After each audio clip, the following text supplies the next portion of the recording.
নাজমুল হোসাইন ফাহিম তিনি প্রশ্ন করেছেন, "স্যার ইউনিক আইডিয়া কিভাবে পাবো?" চমৎকার একটা কোয়েশ্চেন। ইউনিক আইডিয়া কিভাবে পাবো? ১ম কথা হচ্ছে ইউনিক আইডিয়া পাওয়ার একমাত্র রাস্তা আপনার প্রচুর পরিমাণে কানেক্টেড থাকা।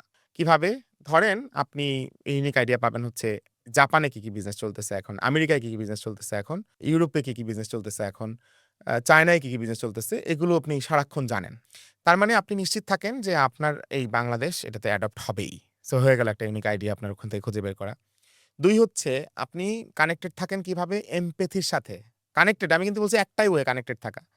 একটাই ওয়ে কমিউনিকেটেড হয়ে থাকা মানুষের সাথে, জ্ঞানের সাথে, পৃথিবীর সাথে, সমাজের সাথে, মানুষের সাথে। আপনার এমন কোনো আইডিয়া নাই।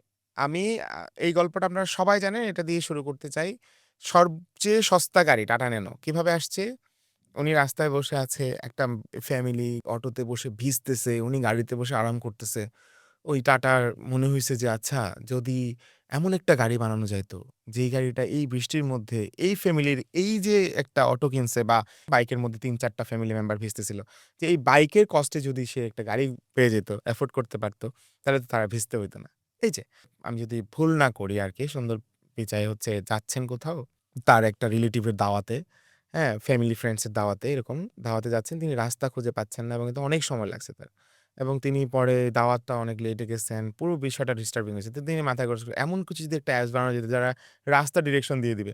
আমি বড় দিয়ে শুরু করলাম। ছোটখাটো তাই আপনি গ্রামে বসে আছেন, হ্যাঁ, সবাই মিলে খাওয়া-দাওয়া করতেছে, আড্ডা দিতেছে। এর মধ্যে আপনি একটা প্রবলেম খুঁজে পেয়ে গেলেন যে আচ্ছা এইটা যদি আমি সলিউশন করতে পারি। আপনি পৃথিবীর যেকোনো জায়গায় যোগাযোগ রাখছেন, আপনি হার্ভার্ড বিজনেস রিভিউ পড়েন, আপনি Facebook A business related and idea related videos গুলো দেখেন।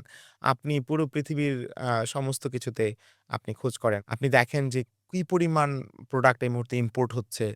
সেখানে আপনি কোন জায়গায় ইম্পোর্ট না করে নিজে বানাইতে পারেন। Very easy. আপনি এগুলা খুব ইজিলি ন্যাশনাল ওয়েবসাইটে পাওয়া যায়। আপনি দেখেন কি মাল এক্সপোর্ট হচ্ছে। কোন দেশে কিসের ডিমান্ড আছে। হ্যাঁ, আমি গত পরশুদিন ফ্লাইটে আসছি। দেখলাম একজনের সাথে চায়না থেকে আসতেছি। এক ব্যক্তি পাখি ইম্পোর্ট করে। ইউরোপ থেকে পাখি এনে চায়নায় বেচে। কোন কাজ নাই তার। বাংলাদেশে কোন কাজই নাই তার। এবং সে ফুল ফ্যামিলি নিয়ে ঘুরতেছে, এনজয় করতেছে। সে ঘুরতেই গেছিল। আমি কাজ করতে গেছি। বললাম আরকি, হ্যাঁ? তো তার মানে মানুষ কিন্তু দেখেন কত মানে কত রকমের ব্যবসা আছে, কত রকমের আইডিয়া আছে। একটা পাখি ইউরোপ থেকে কিনে চায়নায় বেচতেছে। সে একজন বাংলাদেশী। একটা ছেলে এখন YouTube এ বা Facebook এ বসে হাসে আর হাসায়। কি হাবি-জাবি বলে। এটা জাস্ট ১০-১৫ বছর আগে আরেকটু ডেভেলপ কান্ট্রি তে ছিল স্ট্যান্ড আপ কমেডি বলে। এখন আমাদের দেশে এটা এত জনপ্রিয় হইছে এখন এরকম ৪-৫ টা স্ট্যান্ড আপ কমেডিয়ানই আছে যাদেরকে মানুষ এখন খুব ভালো করে চিনে। তারা বিভিন্ন জায়গায় কনটেন্ট বানায়। তো এরকম অনেক কিছু ইউনিক আইডিয়া খুঁজে পাওয়ার জন্য কানেক্টেড থাকতে হবে।